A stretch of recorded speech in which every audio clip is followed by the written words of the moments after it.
num dia de sábado. A primeira coisa muito legal é comer uma churrascada muito legal, um churrasco muito bom, sabe? Com tudo que tem direito, até carne de javali, né? Coisa assim maravilhosa. E você poderia vir para comer, mas só que não só para comer, você teria também um período de atividade física prática. Você iria subir, escalar uma montanha, né, junto com todo mundo. Você ia poder escalar essa montanha, fazer um exercício físico. E aí ele convidaria vocês todos para estarem aqui, e antes do exercício ele pediria os irmãos para descer o churrasco. Vocês vão comer muito churrasco. Depois desse tanto churrasco, ele ia convidar vocês para subir na montanha, para escalar a montanha. Como é que vocês estariam? Com disposição? Com disposição? Ou se fizesse o contrário? Se subíssemos na montanha, enquanto a maioria, 90%, 95% dos irmãos subissem a montanha, 2 ficariam aqui só preparando um churrasquinho. Quando vocês chegassem na montanha, como é que vocês estariam? Cheios de fome, e vocês fariam as duas coisas. É verdade? Tanto subiriam, como comeriam e se fartariam. O problema é que a gente tem comido muito e tem feito pouca atividade, porque a gente tem ficado obeso. A gente senta no banco da igreja, come. Poxa, tudo comer, pastor. Abençoado, a palavra maravilhosa. E a gente vai, só comendo. Na hora da atividade, surge aquilo que a gente tem falado aqui para a igreja lá, que é a falta de produtividade. As pessoas que consomem e comem, se conturam, só que na hora da atividade elas ficam preguiçosas. De acordo com o Tiago Cavaco, eu concordo com ele, a preguiça é pecado. A preguiça é pecado. Ele prega 6 sermões contra a preguiça e ele diz o seguinte: preguiça não é só, sabe, você deixar de fazer porque você está cansado, sobrecarregado. Preguiça é pecar, é fazer o mal. Não fazer no reino de Deus é fazer o mal.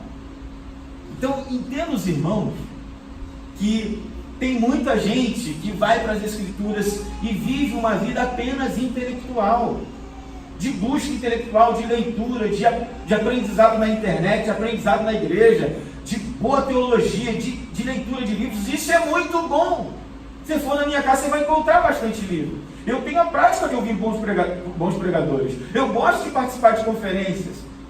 E o pastor precisa participar. A gente vai a conferência, vai a CTPI, vai a Fim de Nome, vai na Fiel, vai em vários lugares. É muito bom isso. Mas tudo que eu ouço nessas conferências, eu reflito: como que eu vou aplicar tudo isso ao meu ministério pastoral? Como que eu vou colocar isso em prática? Porque não adianta eu ficar vivendo de orgasmos em orgasmos espirituais, intelectuais, teológicos, e não colocar em prática, exercitar aquilo que eu tenho aprendido. E é exatamente isso que Jesus está fazendo aqui. Ele primeiro, com os discípulos de Emaús, ele fala sobre a centralidade do próprio Cristo, do Messias, na palavra de Deus. Toda a Escritura fala de Jesus. Mas depois, no versículo 45 em diante, o que ele vai ensinar para a gente? Olha aí: então lhes abriu o entendimento para compreenderem as Escrituras. E disse-lhes: está escrito que o Cristo sofreria ao terceiro dia, ressuscitaria dentre os mortos, e que em seu nome se pregaria o arrependimento para perdão dos pecados a todas as nações, começando por Jerusalém. Veja que ele já faz o link daquilo que ele tinha falado até então, tanto para os discípulos de Emaús, como também para os discípulos que todos estavam reunidos, a respeito da centralidade dele na Bíblia. Mas agora ele inclui, dizendo que é necessário que se pregue em seu nome no Evangelho o arrependimento para perdão de pecados a todas as nações, começando por Jerusalém. E ele disse: vocês são minhas testemunhas. Gente, ele tinha ressuscitado, estava ascendendo aos céus, ele estava indo embora. Eram as suas últimas palavras. É dentro desse próprio contexto aqui que ele diz, fiquem em Jerusalém até que logo sejam investidos de poder. É nesse mesmo contexto que ele diz, ide por todo mundo, pregar o evangelho a toda criatura. Quem crer e for batizado será salvo. É nesse contexto aqui que ele diz, ide fazer discípulos de todas as nações, ensinando-os a guardar todas as coisas que eu vos tenho ensinado. É nesse contexto que Jesus dá a grande comissão, gente. Ele fala dele mesmo, ele transmite a mensagem do Evangelho que está centrada nele mesmo. A gente precisa disso, porque a igreja precisa do Evangelho. O Evangelho não é só para quem não é crente. O Evangelho é para a igreja, e o tempo todo a gente precisa do Evangelho. Diz Tim Keller que o Evangelho não é o ABC da vida cristã, o Evangelho é o A a Z da vida cristã, porque nós precisamos o tempo todo do Evangelho. Por quê? Porque impregnados do Evangelho, a gente vai ver isso até o fim dessa palestra, é que Deus nos usa para transmitir o Evangelho a outras pessoas. Perceba que a ênfase dada por Jesus ao caráter missional das Escrituras inicia com a expressão está escrito. Quando ele vai falar a respeito da obra missional dele e da igreja, ele diz, está escrito. Está escrito. É uma espécie de continuidade à teologia bíblica. Então a teologia bíblica é tanto cristocêntrica como também missional. E é isso que a gente está falando para vocês. Que as Escrituras são a base, formam a base da atividade missional da igreja. Lucas não apresenta um verso específico do Antigo Testamento, mas afirma que a missão de pregar às nações é o que está escrito. Ele parece afirmar que a totalidade das Escrituras encontra o seu foco tanto em Cristo, vida, morte e ressurreição de Cristo, como também na missão de pregar às nações. Então não é só você compreender, aprender da Bíblia que Jesus é o centro dela. Você precisa aprender que a igreja foi chamada para pregar a partir desse foco central de Cristo. Então, tanto a cristologia como a missiologia, a missionalidade, estão focadas, centradas, fundamentadas nas Escrituras. Então, a maneira correta de nós lermos a Bíblia, né, é esta. Lucas nos informa com estas palavras: Jesus lhes abriu o entendimento para compreender as Escrituras. Versículo 45. Em outras palavras, Jesus estava definindo a orientação e a agenda hermenêutica dos discípulos. Então, a maneira correta dos discípulos de Jesus lerem as Escrituras é messiânica e é missional. Então, essa é a maneira como a gente tem que interpretar a Bíblia. A hermenêutica dos discípulos precisava ser orientada e seguir essa agenda, essa orientação de Jesus, de ler as Escrituras de forma tanto messiânica como missional. Paulo entendeu claramente, gente, isso ao ser escolhido por Deus para pregar os gentios.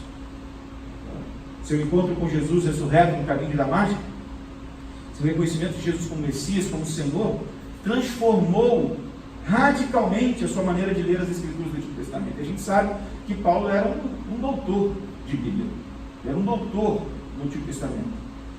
Mas naquele encontro que Jesus teve que Paulo teve com Jesus no caminho que ia para Damasco, a sua vida foi radicalmente transformada, bem como também a sua cosmovisão, a sua maneira de interpretar a Bíblia. Agora ele tinha essa ênfase dupla no seu entendimento, no seu coração, na sua maneira de enxergar, na sua leitura das Escrituras. Vamos provar isso? Está lá em Atos, capítulo de número 26, versículos 22 e 23. Quando Paulo vai testemunhar a Festo, ele declara assim: mas tenho alcançado auxílio da parte de Deus e até hoje continuo testemunhando tanto a gente comum como a pessoas influentes, não dizendo nada senão o que os profetas e Moisés disseram que haveria de acontecer. Isto é, como o Cristo deveria sofrer e como ele seria o primeiro que, pela ressurreição dos mortos, anunciaria a luz a este povo e também aos gentios. Veja que Paulo, ele só trocou algumas palavras. Ele fala a mesma coisa que Jesus falou, gente. A maneira como Paulo interpreta as Escrituras agora, a partir desse encontro com Jesus, é como? Olha, de Moisés, de Gênesis, Apocalipse, de Gênesis até agora, tudo o que está escrito fala a respeito de Jesus, como ele deveria sofrer, como ele ressuscitaria dos mortos, e como ele anunciaria o Evangelho, como ele anunciaria a luz a todos os povos, e também aos gentios. Agora a pergunta que se faz é, como que ele iria pregar aos gentios, Jesus?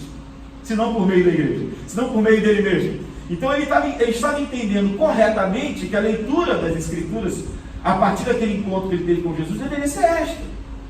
Olha, eu vou ler a Bíblia e vou ver que de Gênesis a Apocalipse, tudo fala de Cristo. Agora, é só isso? Não. Eu preciso anunciar a palavra de Deus. Ela me chama, ela me impulsiona, ela me encoraja a pregar o Evangelho, a manifestar essa graça de Deus às pessoas. Essa graça que me envolve, essa graça que me constrange, essa graça que me transforma. Esse Evangelho que foi poder de Deus para transformar a minha vida, agora ele passa por mim. Deus me usa para alcançar outras pessoas.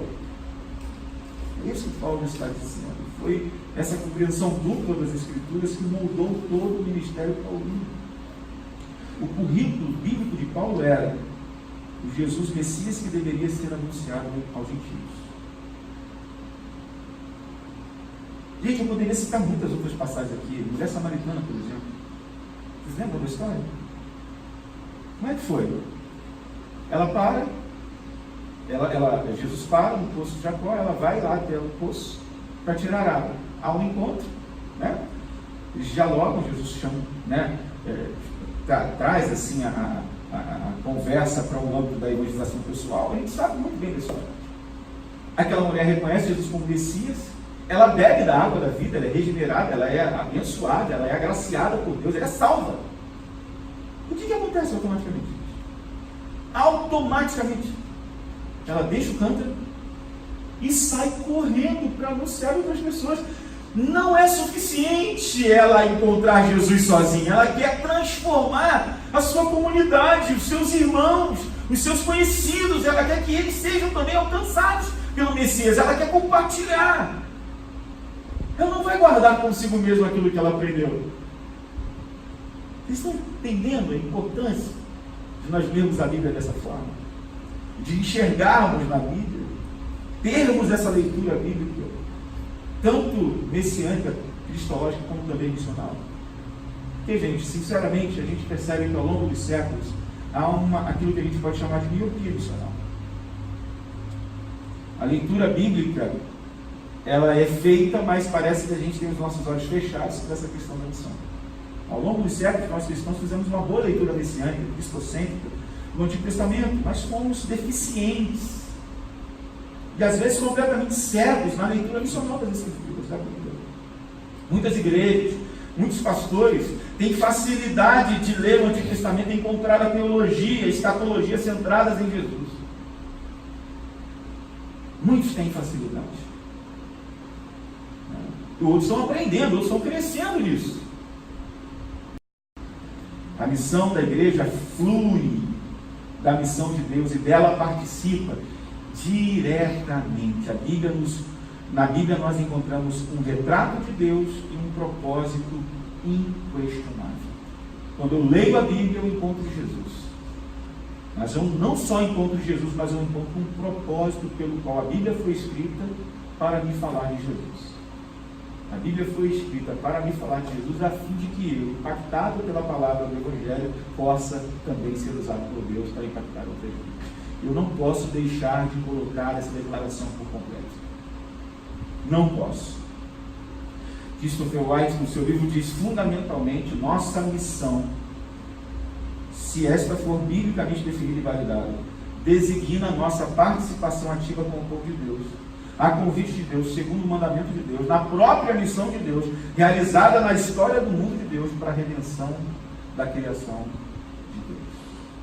Então, fundamentalmente, nossa missão designa nossa participação ativa com o povo de Deus, a convite de Deus, segundo o mandamento de Deus, na própria missão de Deus, realizada na história do mundo de Deus, para a redenção da criação de Deus. Mas isso, se for, só se for, biblicamente definida e biblicamente validado.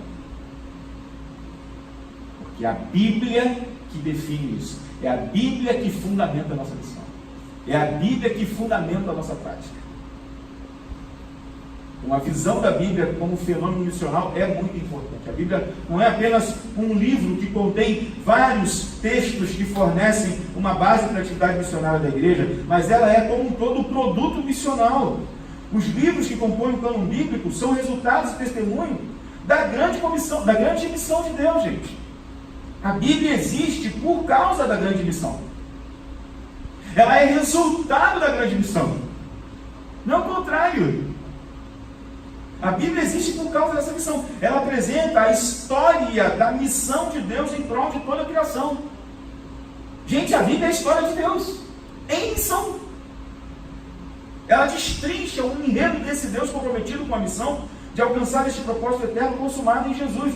Nós vimos ontem aqui a questão dos capítulos da história de Deus, os 4 principais capítulos da história de Deus. Alguns dividem em 3, outros dividem em 5, mas o mais correto, o comum talvez, correto não, mas comum, mas usual é dividir em 4 capítulos, que são criação, queda, redenção e consumação, ou glorificação final. Então você tem esses 4 capítulos que resumem a história do Evangelho. A Bíblia toda, ela foi escrita para contar isso. E o centro é Jesus. Porém, descobrir isso só não é suficiente. A gente precisa perceber que Deus está em missão. Ele está para salvar as pessoas. Deus está trabalhando, gente. Esse é o único propósito de Deus, esse é o único desejo de Deus, salvar pessoas. E a Bíblia relata isso. A missão é mais do que um tema. Vou tratar de justificação. Vou falar sobre predestinação. Vou falar sobre o Espírito Santo. Vou falar sobre... Não, a Bíblia não... A missiologia na Bíblia, essa expressão da missão de Deus, esse propósito de Deus não é mais um tema das Escrituras. Ela é o tema central das Escrituras. Ela é a essência teológica das Escrituras. Deus, o Deus que trilha os caminhos da história bíblica, fixa seu plano missional em cada página da Bíblia, em cada lei, em cada narrativa, em cada poesia, em cada profecia. A palavra de Deus mostra o Deus, o palco e o povo da missão. A gente poderia recomendar muitos livros aqui, né? O Drama da Doutrina, enfim, vários outros livros escritos aí, falando sobre essa questão de que Deus é o Deus que está no palco deste mundo, obedecendo o seu papel, cumprindo a sua missão, e chama um povo para trabalhar com ele, cooperar com ele. E aí, falando sobre isso, eu achei necessário a gente expandir um pouquinho mais essa questão do conceito missionário, a gente tentar fechar a nossa palestra falando um pouco sobre a questão da pregação do Evangelho. O adjetivo missional denota simplesmente alguma coisa relacionada à missão ou caracterizada por ela, ou que tem as qualidades, atributos ou dinâmicas da missão. Missional está para a missão, assim como ficcional está para a ficção. Então, missional, resumindo, significa o quê? Estar em missão. Estar em missão. A igreja missional, a gente ouviu isso ontem aqui, Michael Frost e Alan Hirsch, eu não sei como é que fala esse último nome aí, eles disseram o seguinte a respeito da questão missional. A igreja missional, ela é encarnacional. Quem cita isso aqui é o Eric Stetzer em seu livro. A igreja missional é encarnacional e não atracional em sua teologia. Por encarnacional, entenda-se que ela não cria espaços santificados para os quais o não crente deva vir para ter um encontro com o Evangelho. Pelo contrário, a igreja missional se autodesmonta e penetra pelas fissuras e fendas da sociedade para ser Cristo para aqueles que ainda não o conhecem. Gente, o que significa ser discípulo de Jesus? Se não fazer o que Jesus fez, agir como Jesus agiu, falar como Jesus falou, andar como Jesus andou, olhar como Jesus olhou, ter compaixão como Jesus teve compaixão. Então, Ser missional é ser encarnacional nesse ponto de vista que não é ser atracional. A eclesiologia de uma igreja missional não é atracional. Eu tenho uma palestra sobre a questão da igreja missional, pastor Rodrigo, que eu uso uma ilustração da igrejinha com as setas para dentro e explico os mais variados detalhes dessa ideia de ser missional, que é deixar de ser templo-centrado. A maneira de evangelização, ao longo de muito tempo, é o que você falou, eu faço isso também. Panfletagem. Você dá panfletagem e fala lá na igreja, porque lá na igreja tem um pastor, ou tem um presbítero, ou tem um irmão, ou tem um professor de escola dominical, que é uma bênção. Olha, ele explica a Bíblia e você vai aprender, você vai entender. Gente, isso jamais pode ser caracterizado como evangelização. Essa ideia do atrair, do megafone, do carro de som, venha participar do grande evento da igreja tal, não sei o que. Gente, isso não é evangelização. Absolutamente. Evangelizar é você ser, como eu falei, impactado pelo Evangelho, encarnar a missão e ir. A palavra igreja significa tirados para fora. E ela não implica só tirados para fora do pecado. É você ser chamado por Deus do pecado e enviado por Deus ao mundo novamente. É uma coisa muito interessante a expressão eclesia na Bíblia, gente, no grego. Você é arrancado de lá de onde você está.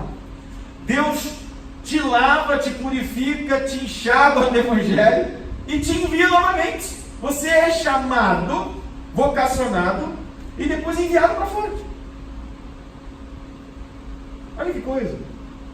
E a gente continua com a questão do templocentrismo, como se Deus só tivesse um grupo de pessoas na igreja capacitadas para poder compartilhar o Evangelho com outros. Quando, na verdade, todos nós precisamos encarnar a missão de Deus. Todos nós fomos vocacionados por isso. Todos nós fomos chamados.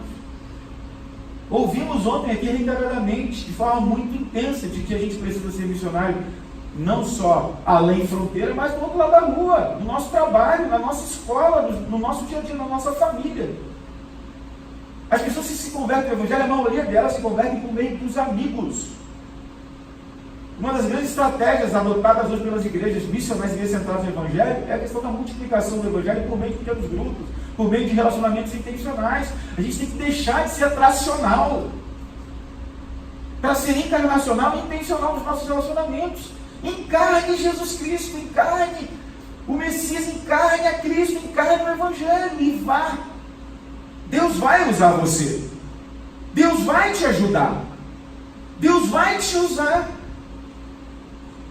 E quando você cria esses relacionamentos intencionais, as pessoas entendem, você tem tempo para falar do Evangelho. As últimas pessoas que eu ganhei para Jesus não foi, gente, por meio do culto. Foi quando eu saí do culto tradicional, do culto normal e regular da igreja, e fui às casas das pessoas. Eu atendi ao convite de visita. Pastor, vamos visitar fulano? Vamos. Ciclano. Tem um rapaz no hospital que está com um problema sério. Na ala psiquiátrica do hospital, precisa do Evangelho, precisa ouvir de Jesus. Eu fui lá, gente. O cara advogado que tinha tentado suicídio 2 vezes. O mundo clama, o mundo quer o Evangelho. E a gente só vem à igreja se o cara não consegue vir à igreja. E se ele não gosta da igreja? Vai ficar sem ouvir a palavra? Porque parece que a gente tem transformado a igreja num clube social, onde as pessoas que estão ali são aquelas que são iguais a nós. Gostam das mesmas coisas, usam as mesmas roupas, tem o mesmo corte de cabelo, vai ao mesmo cabeleireiro, gosta das mesmas lojas, das mesmas grifes, das mesmas marcas, tem o mesmo tipo de carro. A gente concorda no que diz respeito à cultura de natalidade, que tem um filho só. Somos iguais, a gente joga, gosta dos mesmos esportes, joga tênis de mesa, ou sei lá, joga futebolzinho. Então os nossos amigos, a gente convida eles, os que são diferentes de nós, não serão alcançados por nós, se nós não formos lá. Porque eles vão perceber, vão olhar para eles assim, diferente, né? Muito igual, muito... Quando eu falo sobre a questão missional, eu coloco a foto dos Minions. Coloco a foto dos Minions, tudo igualzinho, não dá para você distinguir quem é quem. E a pessoa que não gosta da igreja? Que não veste como você veste, não gosta das missões que você gosta, como é que você vai fazer para alcançar? Não tem outro jeito. senão você decidir ser igual a Jesus. Entender que a Bíblia foi escrita para te ensinar que você precisa ser igual a Jesus e amar as pessoas como Jesus amou. A Bíblia é cristocêntrica, fala de Jesus, e quando a gente coloca o nosso foco em Jesus, a gente vê como Jesus falou do Evangelho. Como é que Jesus falou de Jesus? Então eu vou falar de Jesus como Jesus falou de Jesus. Entendeu? Eu vou viver isso, eu vou encarnar isso. Ser missional é isto. É não criar espaços santificados para os quais os não crentes devam vir para ter um encontro com o Evangelho, porque muitas vezes isso não vai acontecer. Se a gente permanecer com essa visão em si mesmada de igreja centrada no Evangelho, mas que não encarna a missão, a gente vai dar muro em ponta de faca. Nós precisamos ir além disto. A gente tem que se autodesmontar, a gente tem que criar estratégias bíblicas, contemporâneas, relevantes, para penetrar pelas fissuras e fendas da sociedade para ser Cristo para aquelas pessoas que não conhecem Jesus Cristo. E é ser Jesus. Elas olharem para a gente e veem Jesus em nós. Nossas maneiras de agir, de pensar, de falar. Elas precisam ver Jesus em nós. Então, caminhando aí, 4 perguntas que as igrejas missionais fazem. O que significa ser igreja? Essa é uma pergunta bíblico-teológica que tenta trazer aí a ideia correta da eclesiologia missional. O que significa ser igreja? Segunda pergunta, qual o propósito da igreja no mundo? Eu esqueço do ditado, está tudo aqui, eu tenho que ficar apertando. O que significa ser igreja no mundo? Qual o propósito da igreja no mundo? Então essas perguntas, elas vão falar para a gente sobre a base bíblico-teológica a respeito da eclesiologia missional. Aí outras perguntas, essas já relacionadas à questão sociocultural, a atitude missional é: quem é o mundo para o qual fomos enviados?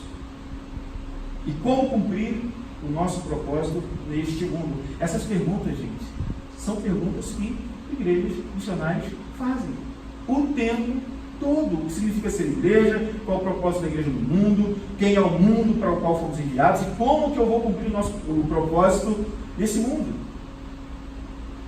As 2 primeiras perguntas respondem a questão teológica, as 2 últimas perguntas respondem a questão da atividade missional.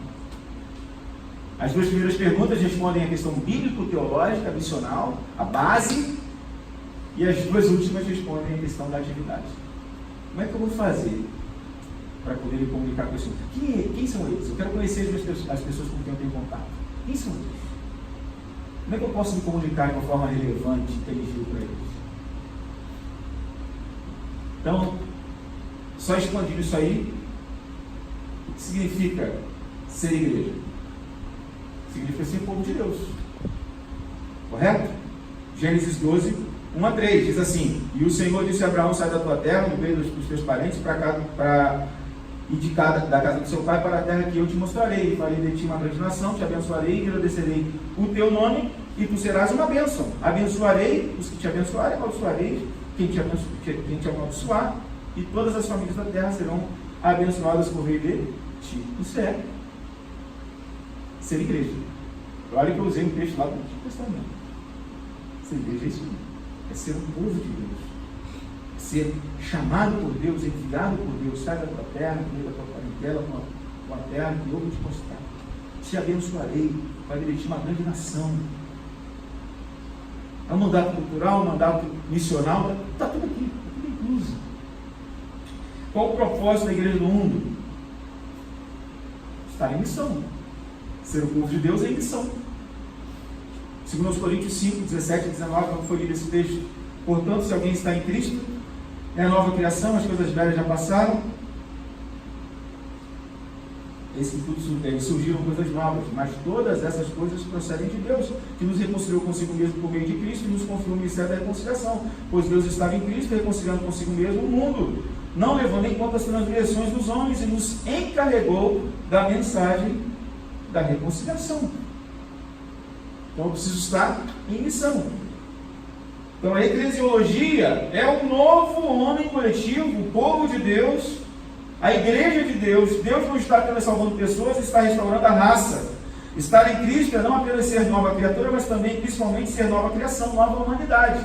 E Deus usa a gente para alcançar outras pessoas. E eu coloco essas frases aqui só para a gente refletir. William Temple diz o seguinte: a igreja é a única sociedade cooperativa no mundo que existe em benefício dos que não são seus membros. Olha que coisa. E Dietrich Bonhoeffer que diz: a igreja só é igreja quando é para os de fora.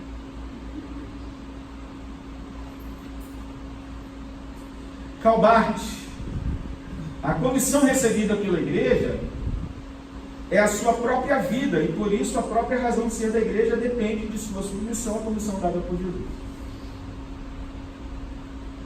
E Leslie Milby e pastor Mendes, da igreja, primeira igreja batista de Atibaia, diz o seguinte: uma igreja que não é igreja em missão, não é, na verdade, igreja. Olha que coisa. E aí, a gente para pensar: quem é então o mundo para o qual fomos enviados? E como é que a gente tem que agir? O mundo para o qual a gente foi enviado, gente, é um mundo que nos questiona o tempo todo. E a gente precisa fazer exegese do mundo. Olha só que interessante. Há uma barreira da imagem. A gente ouviu isso aqui ontem. A igreja, infelizmente, não tem uma boa fama em muitos lugares. A barreira da imagem da igreja, do pastor. Você viu o pastor Felipe 10 falando aqui? Eu não respondo de pronto que eu sou pastor. E é fato.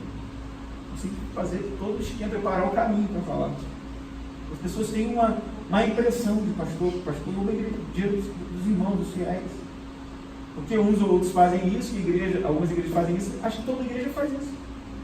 Então há uma barreira da imagem. E há uma barreira cultural também que precisa ser transposta. E esse é o papel da igreja e do pastor. Agora, o que não cabe ao pastor e à igreja? Gente, é quebrar a barreira do evangelho. A gente não tem como quebrar, isso aí já é mais transcendental. É o Espírito que faz, a gente prega, a gente proclama, o resultado quem traz. É o Espírito.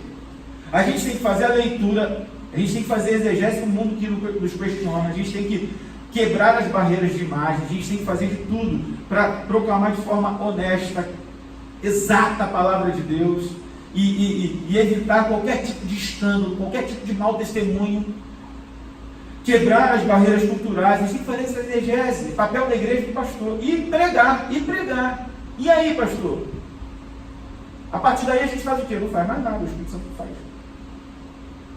É o Espírito Santo que quebra a barreira do Evangelho, que esmiuça a pena do coração das pessoas, através da pregação correta, fiel das Escrituras.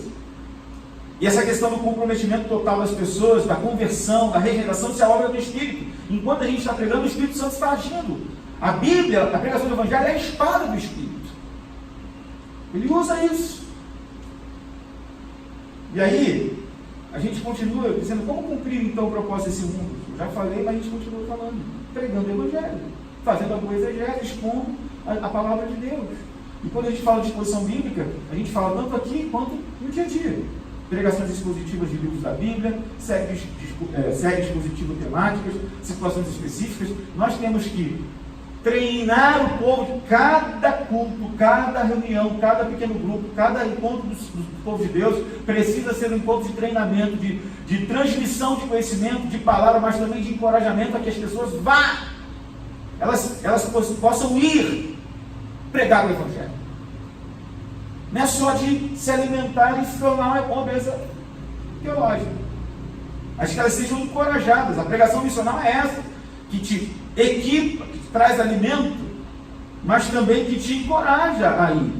Uma igreja capacitada por meio da pregação do Evangelho, da narrativa centrada na história da Bíblia, relevante, de forma contextual, centrada em Jesus, apontando para Jesus e para a missão, vai fazer com que essa igreja vá. Porque é uma pregação missional, ela orienta-nos para fora. O propósito da pregação é conduzir os ouvintes a um encontro face a face com Jesus, para conhecê-lo como ele realmente é, e aí você vai ao mundo pregar. Uma igreja missional é uma comunidade centrada na palavra de Deus como boas novas. eu estou chegando ao final, apenas com uma questão da natureza, do conteúdo, do resultado e a missão de pregar o Evangelho, a gente, baseado nesse texto, de Romanos 1, 16 e 17, a gente vai concluir. Não me envergonhe do Evangelho, porque é o poder de Deus para a salvação de todo aquele que crê, primeiro do judeu, depois do grego, porque no Evangelho é revelada a justiça de Deus, e do princípio ao fim é pela fé, como está escrito, o justo viverá pela fé. Então a gente encontra aqui a natureza e o conteúdo do Evangelho. Eu vou passar para a gente vir aqui. Observem vocês que tudo que a gente falou aqui se resume nessas poucas linhas. A natureza do Evangelho começa em Deus, o plano é de Deus, dependemos de Deus, o Evangelho é o Evangelho de Deus, isso traz paz e expectativa do que Deus pode fazer. O conteúdo do Evangelho é o próprio Senhor Jesus, que a gente já viu, então é o erro crasso, humanizar o Evangelho, tornar o Evangelho antropocêntrico, então mostrar a igreja como solução, pregar a bandeira da igreja, é um erro horrível, né?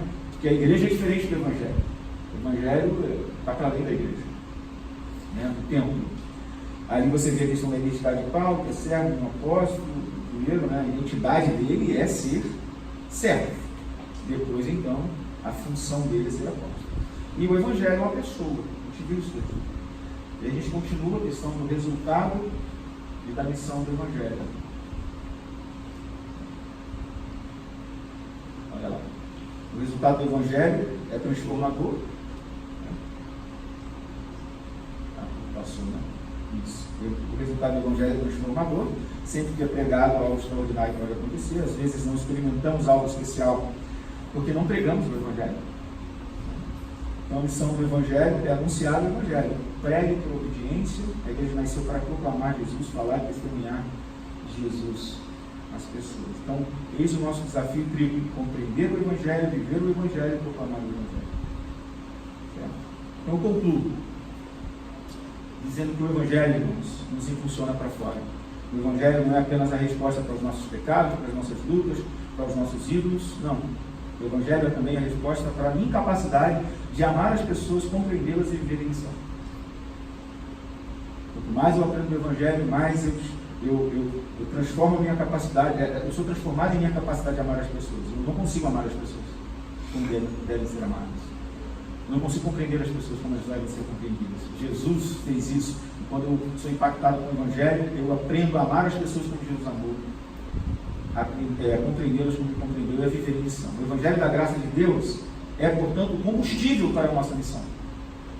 A missão é um transbordar natural da operação do Evangelho dentro de nós. Quando ficamos com pouco combustível, o nosso amor, o nosso serviço aos outros ficam estagnados. Por isso que a gente precisa do Evangelho. Então, a missão não deve ser vista como um dever, porque isso seria legalismo. A missão não deve ser vista, não deve ser ignorada, porque isso seria bissexualidade. O Evangelho faz com que a missão deixe de ser um fardo para se tornar uma alegria. À medida que o Evangelho renova o coração, ele renova o desejo de servir. Na missão eu termino com esse gráfico. Olha que gráfico legal. Comecemos por aqui. Ó. Primeiro, a graça de Deus nos faz enxergar o pecado. Viu? Depois, ela nos faz nos arrepender e exercer a fé. E depois, experimentar a alegria. E isso tudo acontece com uma atuação interna dentro do nosso coração. Só que depois, olha que coisa interessante. A graça de Deus nos faz enxergar a oportunidade de amar e servir. E aí, a gente morre para a gente mesmo e começa a agir com fé. A regozijar-se. E essa é a atuação externa com amor por Deus e pelos outros. É isso que a teologia nos ensina, é isso que as Escrituras nos ensinam a respeito da missão. Amém? Ela está ali, ou ela está aqui, né? Para nos fazer cada dia mais amar e regozijar em Deus, ser satisfeito em Deus, mas não somente para isso, para a gente servir a Deus na missão. Eu queria concluir. Esse ano a gente colocou um lema na igreja, apenas para nortear as nossas falas, as nossas atividades, que é o ano da frutificação. E a gente está usando João 15 para nortear tudo aquilo que a gente tem pensado ao longo desse tempo, desse tempo de 2019 em diante. Foi o momento que eu assumi a igreja, praticamente. E exatamente isso que João 15 vai falar para a gente da metáfora da videira. Quando a gente que estava longe é conectado na videira verdadeira, a gente encontra satisfação. Correto? É assim. Nós estávamos longe. Aí Deus nos resgata, nós somos regenerados, nós somos enxertados no videiro, que é Jesus. Jesus é a videira, nós somos seus homens. A alegria, a satisfação, a seiva, a plenitude. Só que não para por aí, Jesus. O que acontece depois? O ramo saudável dá fruto. E o fruto, de acordo com o texto de João 15, é o amor para as pessoas. E a gente demonstra nosso amor para com elas, pregando o Evangelho para elas, orando por elas e vendo o Senhor trabalhando com elas. Amém? Vamos orar? Querido Senhor, muito obrigado pelo tempo que passamos aqui. Obrigado pelas reflexões que temos feito acerca da Tua Palavra, sobre essa temática tão importante que é a missionalidade. Aprendemos hoje aqui que essa é a essência da Bíblia, essa é a essência do Evangelho. Ó Pai, tanto entender o foco de Cristo, como também o foco da missão. Muito obrigado, Pai, porque o Senhor moveu o coração do Teu servo e desta igreja para promover esta conferência, que é a primeira de muitas conferências. O Senhor continua usando essa igreja, encorajando, equipando para a pregação da Tua Palavra, e que todos nós possamos, Senhor, participar dessa missão do Senhor na terra. Que privilégio, Senhor, é poder participar contigo desta tarefa tão importante de salvação das pessoas. Muito obrigado. Nós nos sentimos privilegiados por sermos cooperadores do Senhor nesta hora. Pai, que o Senhor nos desperte pelo Seu Espírito, nos faça entender, aceitar, acolher e aplicar cada coisa que ouvimos desde ontem até agora, Pai, nos nossos corações e nos nossos ministérios. É o que nós pedimos, te oramos em nome de Jesus. Amém. Deus abençoe.